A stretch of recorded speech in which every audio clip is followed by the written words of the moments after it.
Ta-da! Look at that, all official and everything.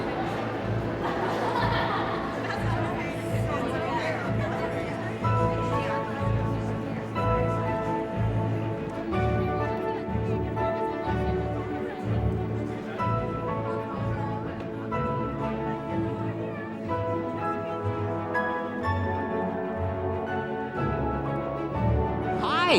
I'm so excited about tonight. How are you? My radio's going off, so I know my radio's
to work with, by the way. I've been having so much fun.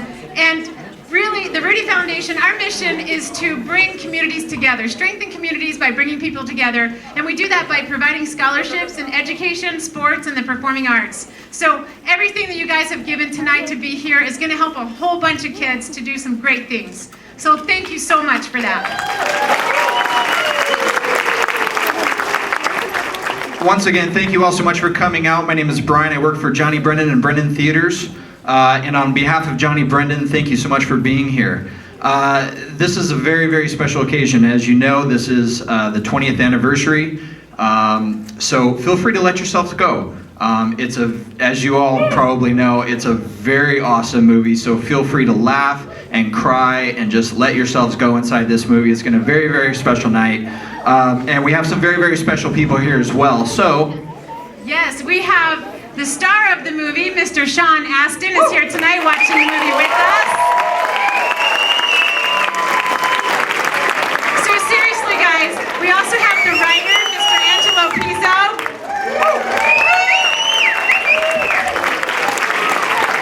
And we have the right-hand man tonight to the composer, Mr. Jerry Goldsmith, who passed away a short time ago. His right-hand man is here tonight, and the editor for all of his music, and that is Mr. Kenny Hall. And last but certainly not least, we have Mr. Rudy Ruettiger, the inspiration behind the Rudy movie.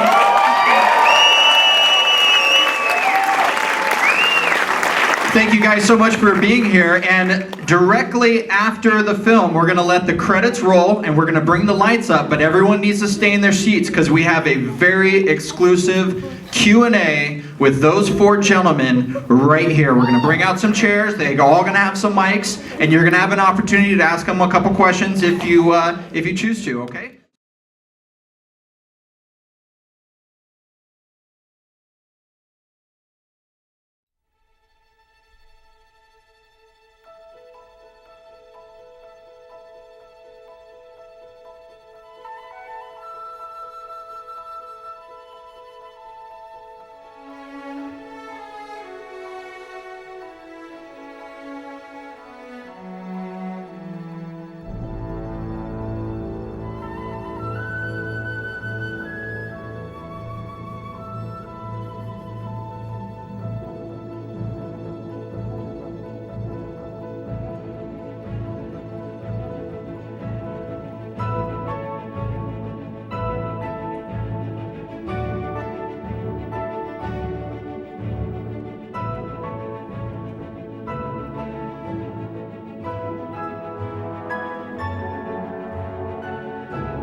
We've come so far down this road together.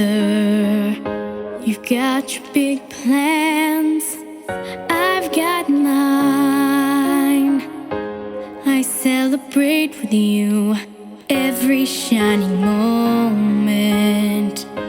And now I'm asking, are you here for me this time? I'm not gonna cry or compromise. I'm ready to fly. This is my dream, and it's everything I hope that it would be. I will succeed, making the most of this life. Now all I need is for you to know how much it means to me. This is my dream, my dream.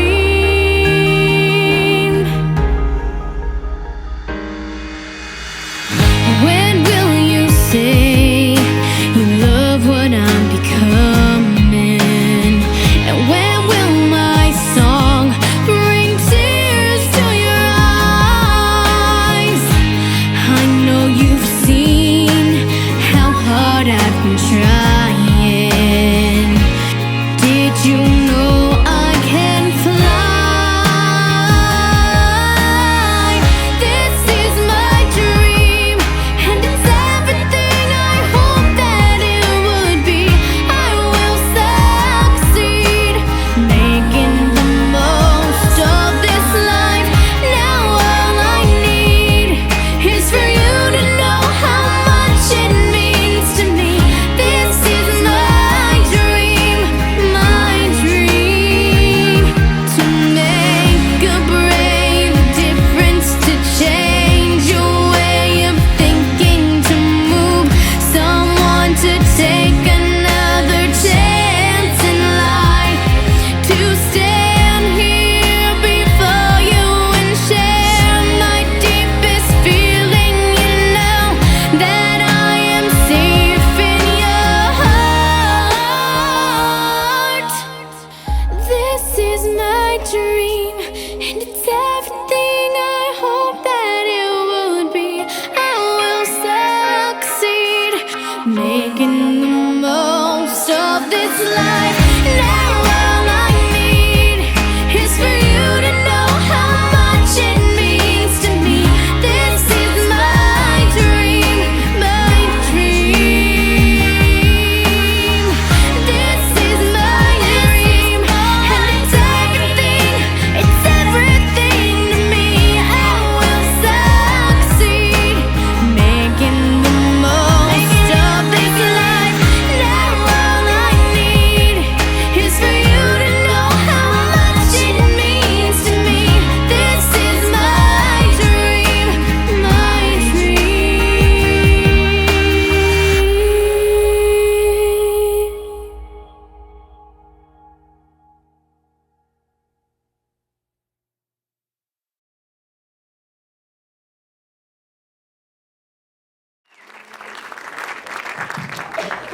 Wow, what an amazing moment just to be here today to watch that movie with all of you, my friends, my family, and I'm just so touched and honored, and just a very emotional experience. So thank you very much for being here. And you know, we celebrate tonight not only an outstanding movie with outstanding actors, but an incredible message that has touched millions of people over the past 20 years. And what's so amazing is that tonight we can uplift that message again, and it lives on, because the message never dies. It's timeless, and it's all about dream big, never quit. So when we leave here tonight, everybody can think about what it is in their life that they want to do, that they want to achieve, and they're working on it or they haven't. We're just excited to say that you can do it. I love you guys.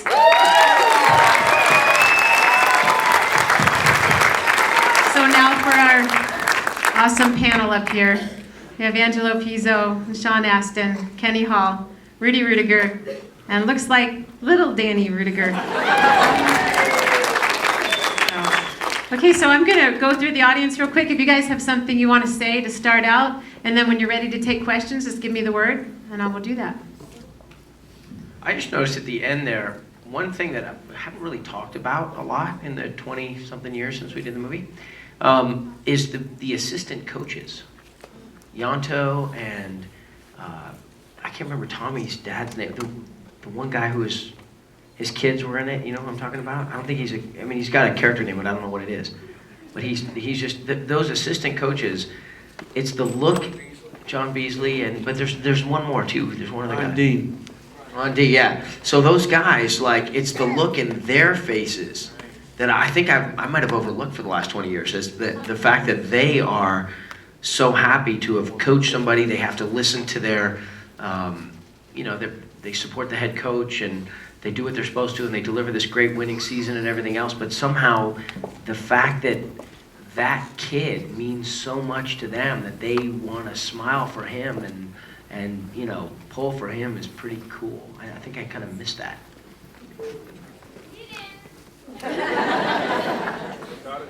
What we have heard so many times with anecdotes is there are Rudys on every single team.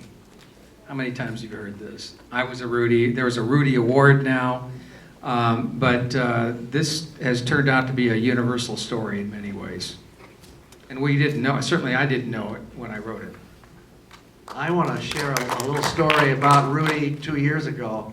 He came on campus at USC and gave a little tour, and he agreed to come into my classroom with the composers and the filmmakers.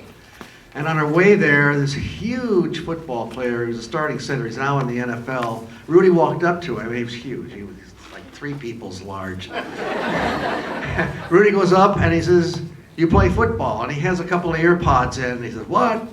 Takes an ear pod out. He said, "Do you play football?" And I said, "Hey, this is Rudy Ruettiger." He said, "What?" "This is Rudy Ruettiger." He says, "Oh my God." And he puts his arm around him. He wants pictures taken with Rudy Ruettiger. It's huge. And I was kind of just watching and thinking, Rudy's impact and power on everybody is incredible, and I witnessed it personally. What you're seeing up here is some very huge talent from Angelo, and you've seen Sean Astin in so many movies. I loved him in Lord of the Rings. I saw Sean in Goonies. Remember Goonies? Mikey. He was Mikey, and for some reason I had a connection with Sean and just followed his career in Encino Man, Toy Soldiers. Then when finally, after years of, in fact, the making of the movie Rudy is a lot better than the movie.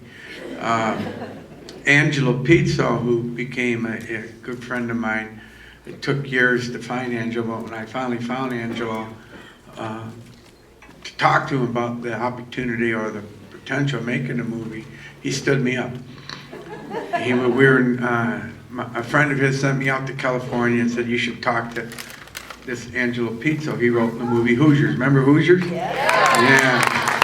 Man, I was so excited. It was 8 years of trying to find somebody just to listen to me. And I go out to California. I'm sitting in this restaurant in Santa Monica, California. There's about 8 tables. It's a little Italian restaurant. And I had a friend with me, and it's 3 hours into the deal, and he says, your man's not going to show. And I said, well, I turned off his thought. It was kind of a goofy thought, I thought. And I walked outside. I saw a mailman with a smile. And I looked at that mailman. I said, "Dude, I needed that smile." He said, "Where are you from, man?" I said, "Indiana." He says, "I'm from Michigan." And we hit it off. We had a connection. And before you know it, I was telling him my little story, how I'm supposed to meet Angelo. That guy got so passionate and so mad that Angelo stood me up. He says, "You follow me. I just delivered that dude's mail." So I follow him, knocked on his door, and Angelo answers the door in Angelo's style. He says, "Who is it?" I said, "Rudy." He said, "How'd you find me, man?" I said, "Never mind. You're late for lunch." He said, "Look, he says, I'm not going to do another sports star. I heard about it. I'm not going to do it, Rudy. He says, I'm just not, I don't want to get labeled. And besides, I hate Notre Dame. So those two statements alone, and now you see the results. We're here. There's a wonderful God loop here that happen. Things do happen for a reason. And when you get knocked down, you need to get back up. And I think that's the message of the movie. It's not how hard you hit, it's how hard you get hit. And you keep moving forward. I think Sean Astin's a great example of that. His first lead was Rudy. And, you know, he works really hard. To get a lead is very hard in Hollywood. But when he got his shot, he was in preparation. So his preparation meant opportunity, and you saw his results. And so give him a hand. It's just Now, Angela has two movies that became classics, Rudy and Hoosiers. I think we should give him one more to fight. Preferably starring somebody in the 5'7" foot range. Perfect. Well, if you have any questions, ask. Yes, I can walk around. Larry and myself will be here if you need a microphone. Can you talk loud? Actually, Sean, did you play football before prepping for this? I played 2 years of flag football at St. Paul's, the 7th and 8th grade. Counter left was the play where I got to get the ball and score a touchdown, which they let me do after they were up 59 to nothing. No, my mom said she didn't want me to play football. I was so relieved because I really wanted to play football, but I was scared because I was little and I knew I'd get hurt, but I wanted to be brave about the whole thing, and she just said, no, my son's not going to play. He's going to get hurt, and that's not. So the answer is no. I didn't play. I played baseball. You know, Let me interject something here. Sean certainly wasn't much of a football player, it's true. But I will say this, and we did use a double for him a number of times, but having said that, he took a lot of hits, and he was tough. He really committed to being Rudy.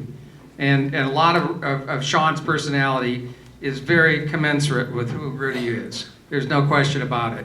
And he actually fought to get in there and take some of the hits when we tried to pull him out and get the double in.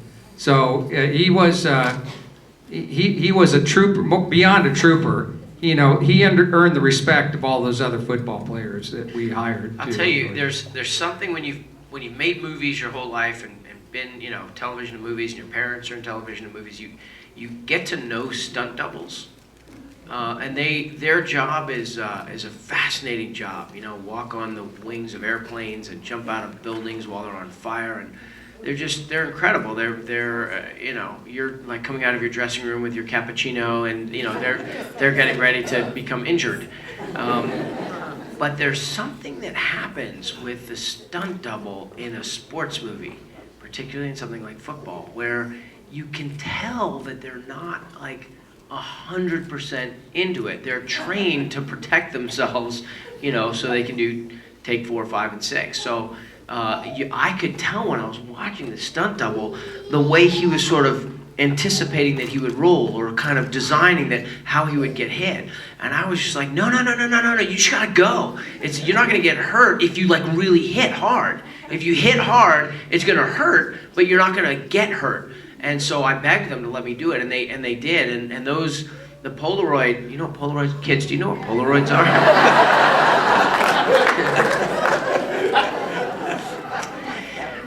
The Polaroids of the bruises that I took of my arms and my body, I literally, physically, when we got back to the house we were renting, I put them on the mantelpiece and looked at them like, yeah, see, I took big hits. But then there is something else that it was important to understand, which is that physics is like, it's important to understand the nature of physics.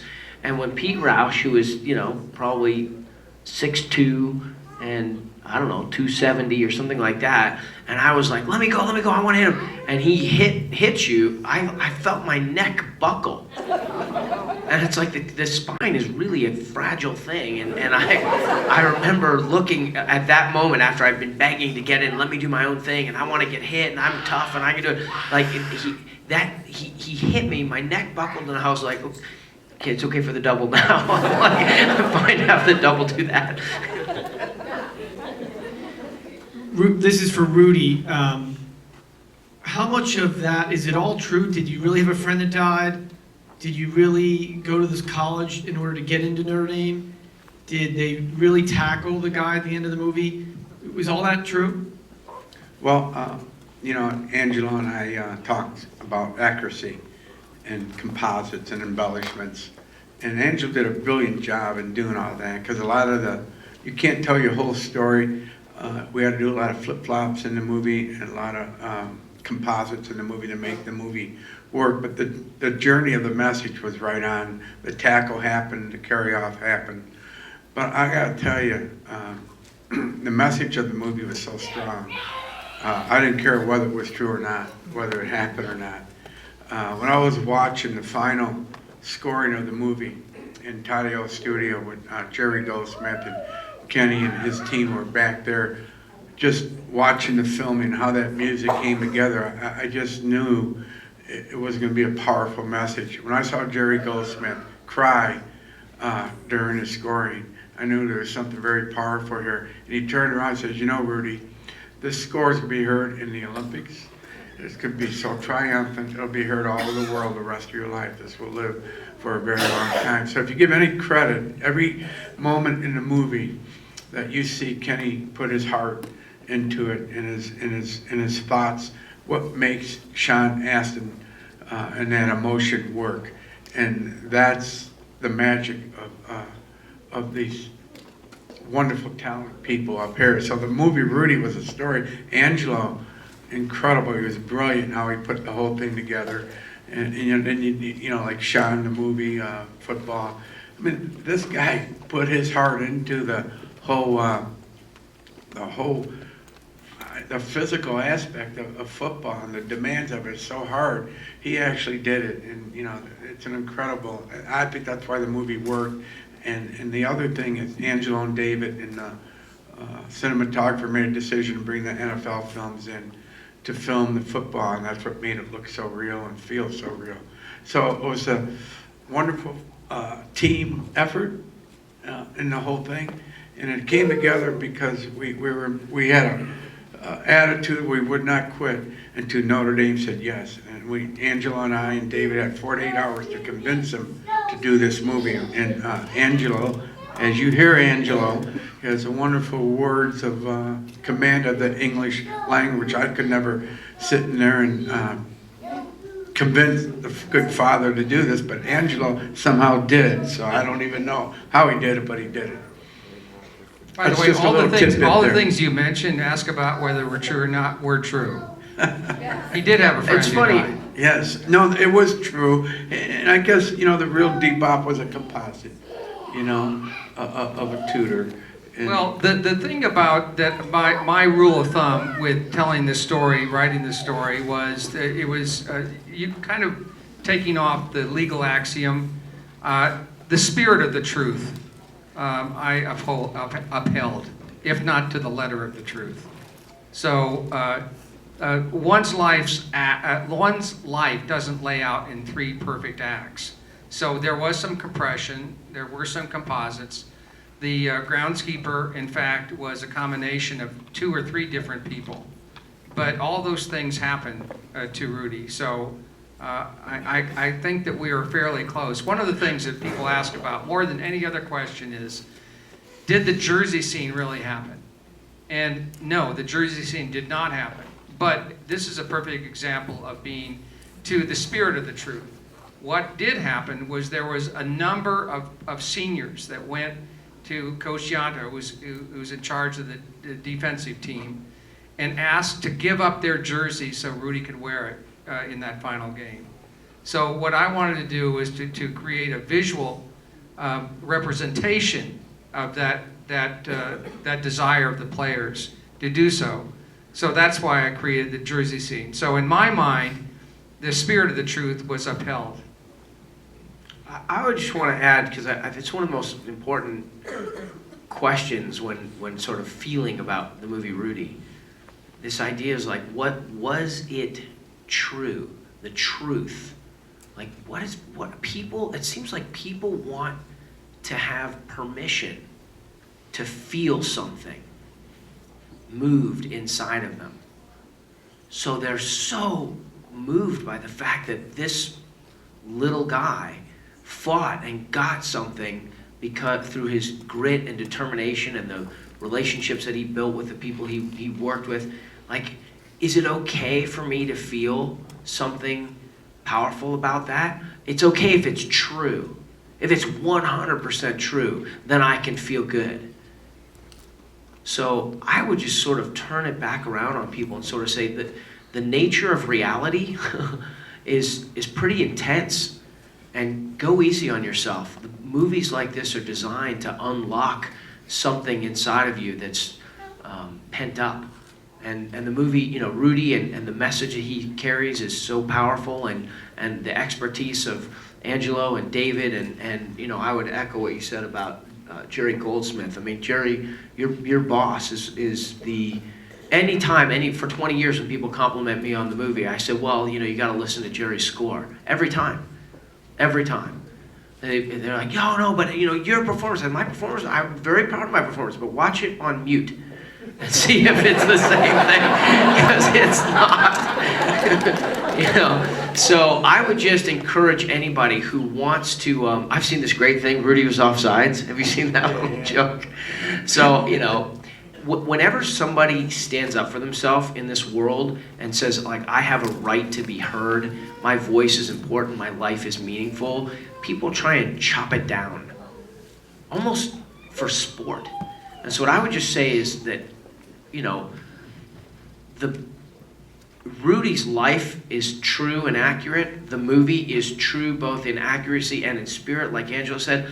But above and beyond those two things, you know, allow yourself to be moved by, just allow yourself to be moved. That's my point, I guess. You know, just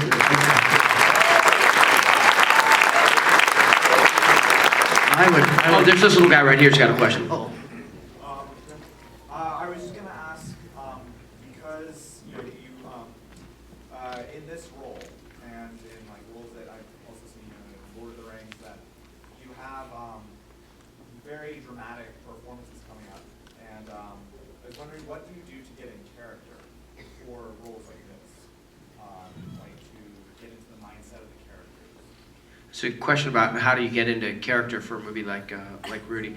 Sean actually didn't have to do much to get into character, as you can tell. I think that's true. I think that's absolutely right. To me, and this happened in Goonies a lot. I want my fantasy to be, and this goes to the last question, as real as possible. I really believe that One-Eyed Willie was there. You know, I really believed in the pirate ship, not to a stupid degree, but I mean, like, to me, there is treasure, and you can find it, and you know, it's worth trying. And so, I always look at the story itself, whether it's historically accurate like this one, or whether it's just totally invented in someone's mind. I try and find what it is about that story that's you know, real, and I go at it as hard as I can. It's funny, it's sort of the answer to the previous question too. You know, I want to believe that it's real as much as possible.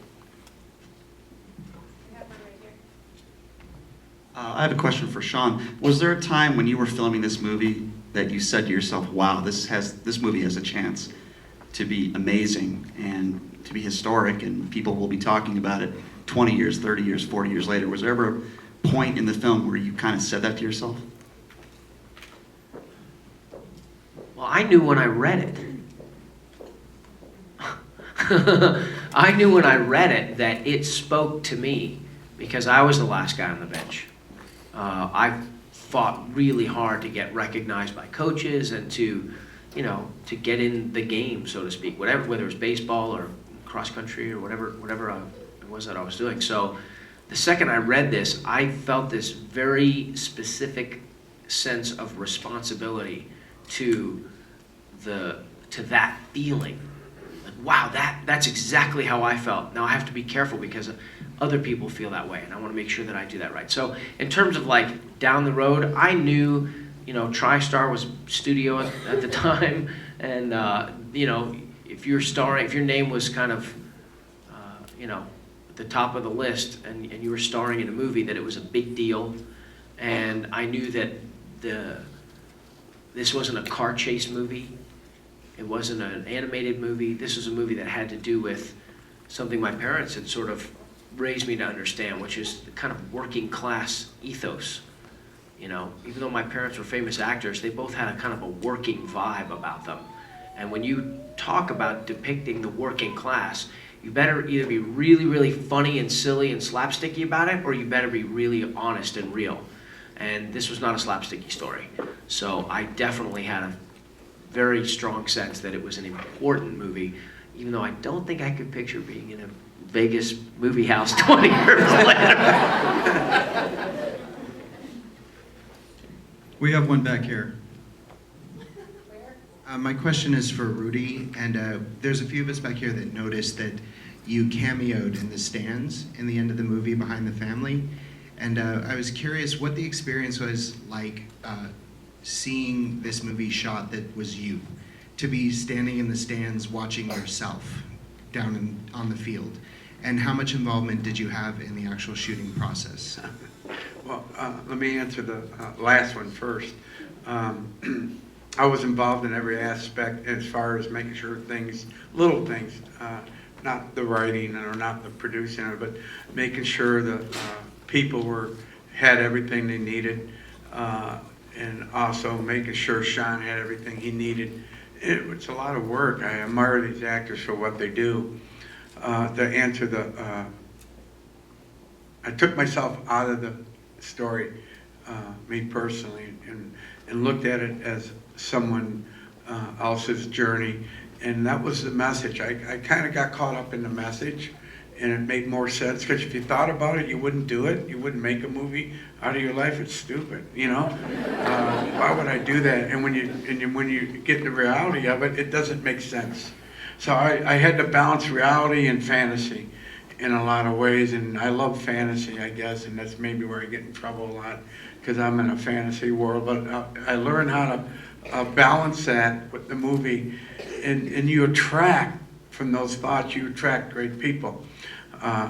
Look, we got from Angelo, we got David Anspaugh, we got Oliver Wood, you got Rob Fried, Kerry Wood, you got Kenny Hall, Jerry Goldsmith, you go on and on and on, Vince Vaughn, John Favreau, both Chicago boys. I mean, you think about how their career started, and I remember watching those guys on set, how passionate. Vince Vaughn was mad because he didn't have enough words in the movie, I think, right? He fought with Angelo, he wanted to write them more. I don't know, Angelo could. But when you watch those guys' career now, you say to yourself, wow, what if I didn't try? What if I haven't tried? Where would they be? Would Sean get a lead role? You don't know. What if I didn't dream? Where would this be? Or we wouldn't be here like 20 years later. Hey, Rudy. Go. Can I answer the question, since you haven't really answered it? Yeah. One of the interesting things about making this movie is Rudy was on the set just about every day. And there were obviously, we were dramatizing events in his life, and many of those events, not every single one of them, actually happened. So we were constantly kind of out of the corner of our eye, or specifically watching Rudy, watching his own life being depicted by Sean and others. And it was fascinating. I think there were a couple of times where he was like, his head was spinning. I don't think he even knew where he was. He was so confused, and and there were a couple of times where he was really moved. And I remember one time in particular when he got his letter of acceptance to Notre Dame. We shot that day. Do you remember that, Sean? I mean, Sean, do you remember that, Rudy? I remember Sean. Well, I remember Rudy being overwhelmed emotionally watching that scene.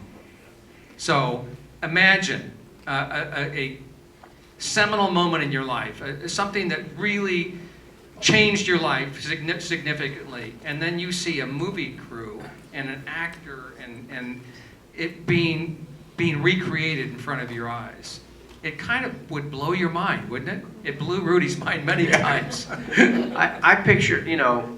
You remember that, Sean, when Rudy was there? I honestly don't remember seeing Rudy during that moment. What I think I remember is Roger, the guy from Valdersary. Roger from Notre Dame, and you were like, the bigger point I wanted to make is that a movie studio, if they knew they had the support of the Indianapolis 500 or the Navy or whatever it is, if they had the support of some huge institution, you know, beloved institution, then they would be more likely to depict a movie about it because they could have the assets of that organization.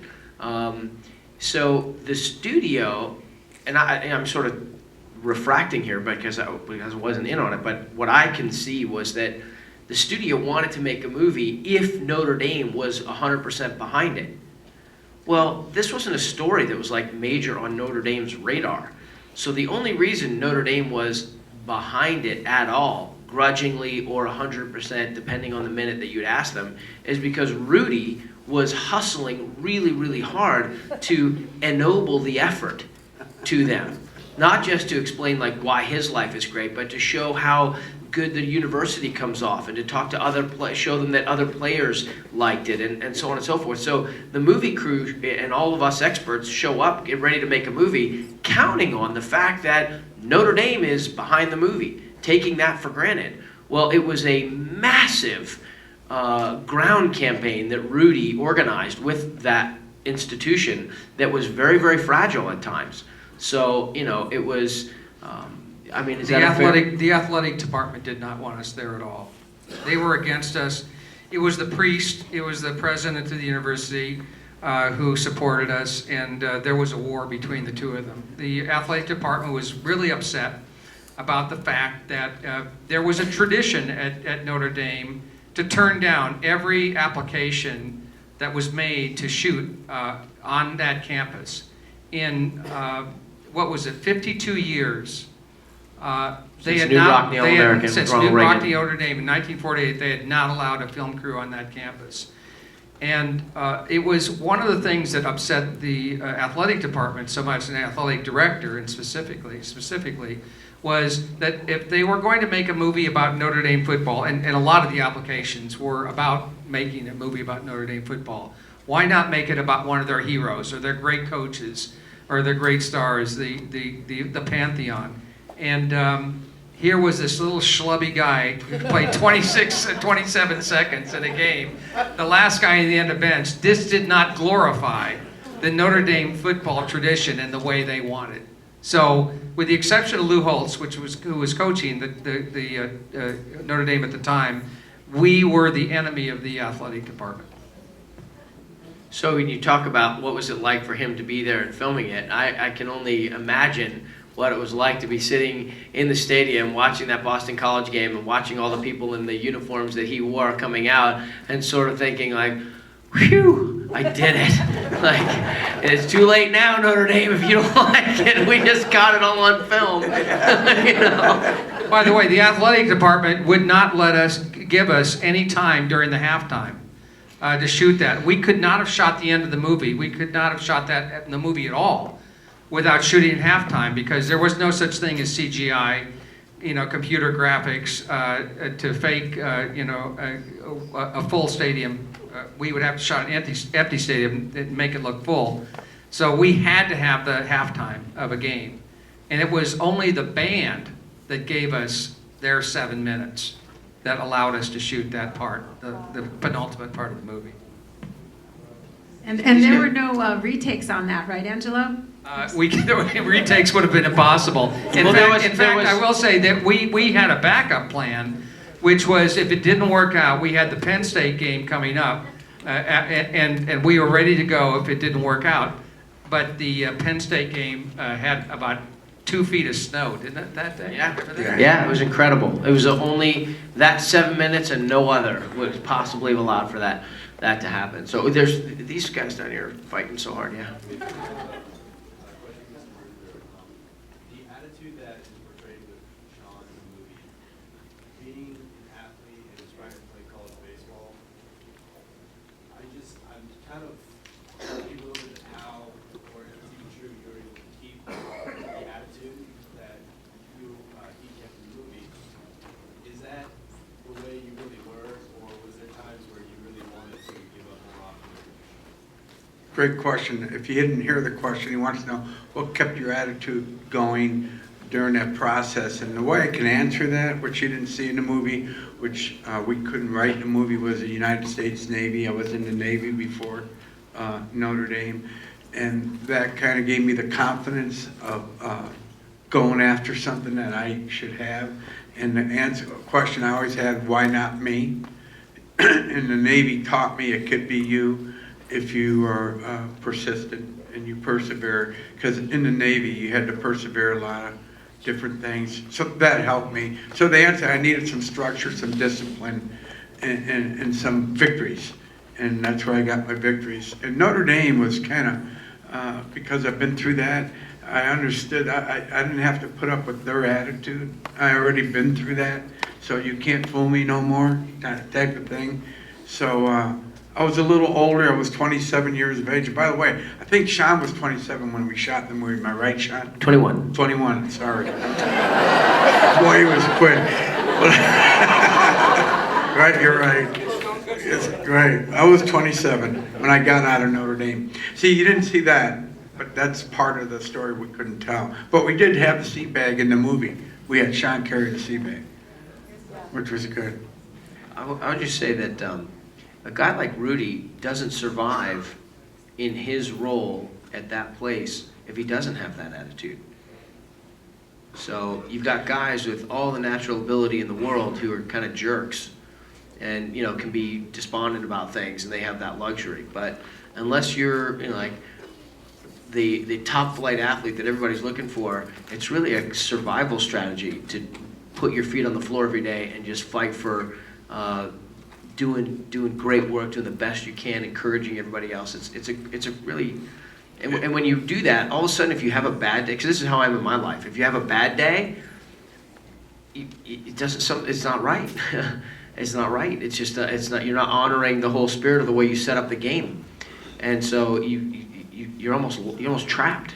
You're trapped into having a positive attitude. So, the key to Rudy and the key to the movie and what I responded to was that at some point, and I don't know really when it happened and how it happened, but he made a determination not to give the power away to anybody else to determine who he was or what he was capable of doing. So if he was the sole definer of his own destiny, then he had the power. And too often we give away the power to those that we think have more expertise than we do about who we are. But Rudy, for some reason, never heard the word no. He never heard the word you never heard the expression you can't do it. Because in his own mind, the only way in which he could live with himself was to be true to who he felt he was and he could be. And that's the most powerful message about the movie itself. And Rudy was right about one thing. It doesn't mean you're going to... Oh, sorry. No, Rudy's right about one thing. I grew up in Bloomington, Indiana, and I hated Notre Dame. So I really did resist making this movie, but I related to it in this way. Because my personal story was in some ways like Rudy, only insofar as that when I decided I wanted to be in the film business, everybody told me that I couldn't do it, and the odds were too great. Don't be disappointed, and they meant it in the best way of ways. The people who loved me and cared about me. You're going to be disappointed. You can't make it. The odds are too great. You don't really have it. You're not really artistic. On and on and on and on. And most people, when those people who care about them, like his father, say, don't do it, you'll be disappointed, or people who are neutral make a determination that whether they be your teachers, your friends, whoever, they might have their own agenda, but they still they still tell you what they think you're capable of. If you ever give away the power to other people to tell you what you're capable of, you'll never be able to be fully realized as a human being.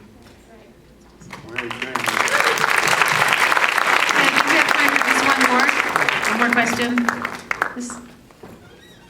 Got it? Can we go here? Okay. Thanks, Cheryl. Hi. By the way, I walked into work the other morning, and sitting on my desk were a bunch of slides that said TriStar's pictures. And I went, what the heck is this? And I started scanning them, and I saw Sean standing there. I was like, oh my gosh. And then I looked at the invoice, the work order, and it said Cheryl Ruettiger. And I got so excited I was shaking. I was like, oh my gosh. And that's how I ended up here tonight. But so thank you for letting me come, Cheryl. You're welcome. Thank you for coming. Cheryl, that bar mitzvah video you put together at the beginning was awesome. Okay, I tried. I was crying. I mean, that's pretty great. I was like, that's my wife. But my question is for Sean. Would you say that you're attracted to these types of roles? Because I noticed, like, in Goonies, you were constantly doing, we can do this, we can do this. And then Rudy, obviously, anything, and the same thing with Samwise Gamgee, by the way, my favorite character in Lord of the Rings. Would you say that those type of characters are something that you're drawn to? I think that's just part of my spirit, who I am and who I want to be and I mean, you know, God help you if you're in a treasure hunt with me. You know what I mean? Like in a camp event or something. I'm like, we're gonna fight. You know, that's just who I am. So I think you sort of gravitate towards parts over time. I've done so many different great, you know, have such great opportunities to do different kinds of parts that are so different from who I am, drug addicts and fantasy characters and different kinds of things. But the ones that seem to connect really in a big way with broad audiences over time are those that are the closest to kind of how I, you know, like he said, it's just kind of how I am, who I am. Awesome. Thank you, everyone. I'd like to say one more thing before we leave here. The sponsors. EID, I know Steve's here tonight, and Centergenics, that really stepped up and made this happen. So let's give them a hand. Thank you, Steve Larson. Steve Larson, man. In fact, he went above and beyond the Call of Duty getting Sean here. Thanks, Steve. We appreciate it.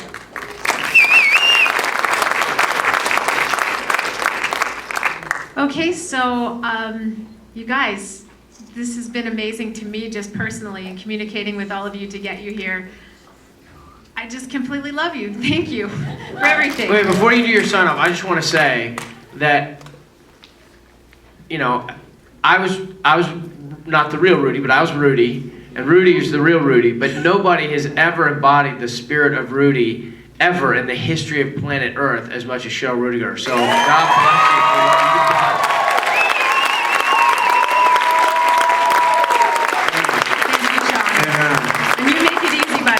Can I brag 1 minute? Can I brag 1 minute?